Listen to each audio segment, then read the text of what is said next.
Hello viewers and welcome back to Wire Talks. In this video, I will discuss an important factor related to the US economy, jobs or employment data, how it is tabulated, and the implications of the data on the health of the economy and financial markets. Press the like, subscribe button below, and share your feedback in the comment section. The US is the largest economy.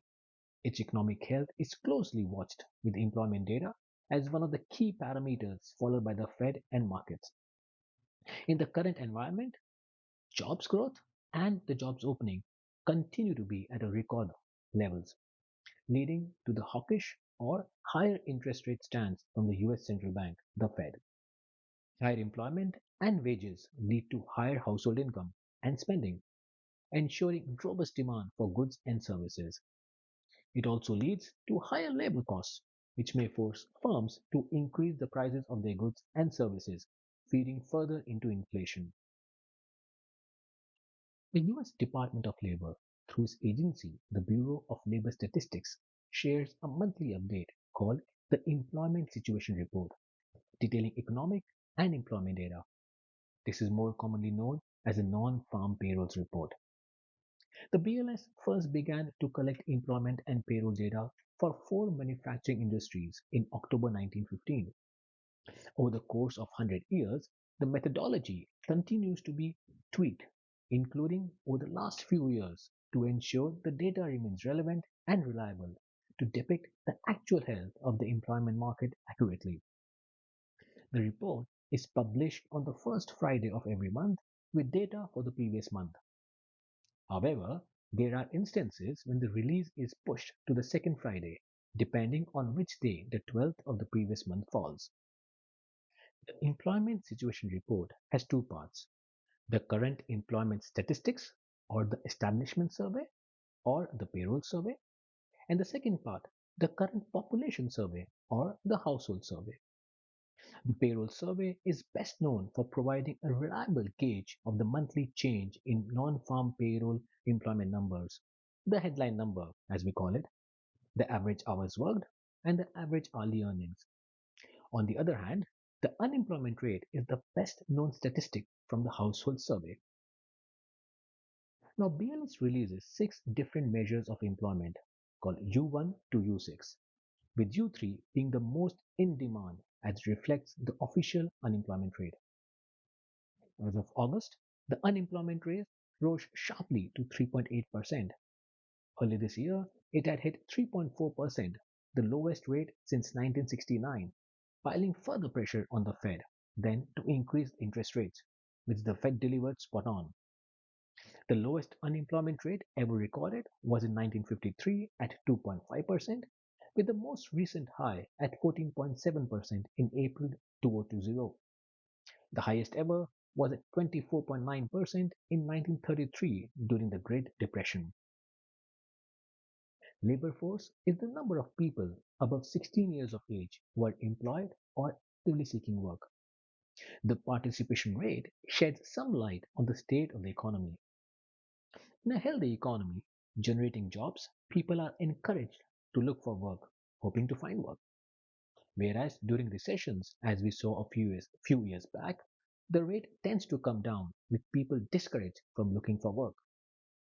Now, why it's called non-farm? Why? Because it does not include farm workers. Establishment Survey revises its initial estimate twice in the immediately succeeding 2 months to incorporate additional sample inputs from respondents along with recalculated seasonal adjustment factors.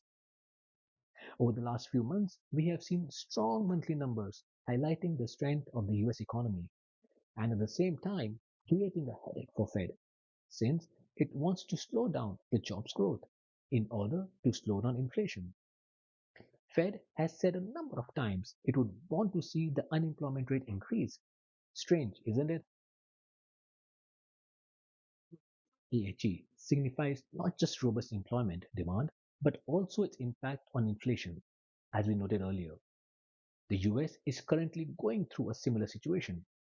Thus, this parameter is actively watched by both Fed and market participants. The Fed also looks at another related measure of wage cost growth, the employment cost index, But since it is published quarterly, the AHE, being a monthly indicator, is an early indicator of the wage growth. Policymakers and other data users look at this data point for signs of potential economic slowing or acceleration. Specifically, the manufacturing workweek serves as a leading economic indicator. Surges or declines in demand may be temporary. Thus, businesses often adjust employees' hours before deciding whether to hire or to lay off workers. Basis data collected from sampled establishments on a voluntary basis, JOLTS survey publishes job openings and labor turnover data, hires and separations. The number of unfilled jobs used to calculate the jobs opening rate is an essential measure of the unmet demand for labor. The ADP employment report by Automatic Data Processing, which is a provider of human resources management software and services. The latest one was released on Wednesday, suggesting the private sector added just 89,000 jobs last month, which is when we saw the US 10-year Treasury drop, as this number indicated that hiring is slowing.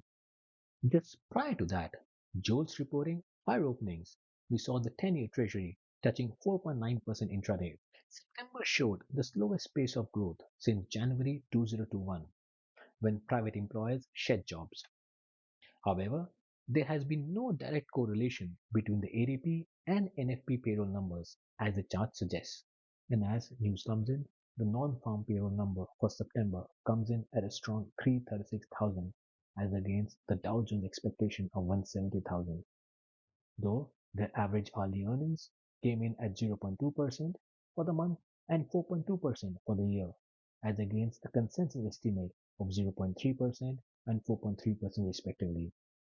Initial reaction as expected, yields have moved higher, equity markets have come off. Please press like if you found this video useful. Subscribe to my channel for more on financial markets. Till the next video, wish you all a good day and a great weekend ahead. Thank you.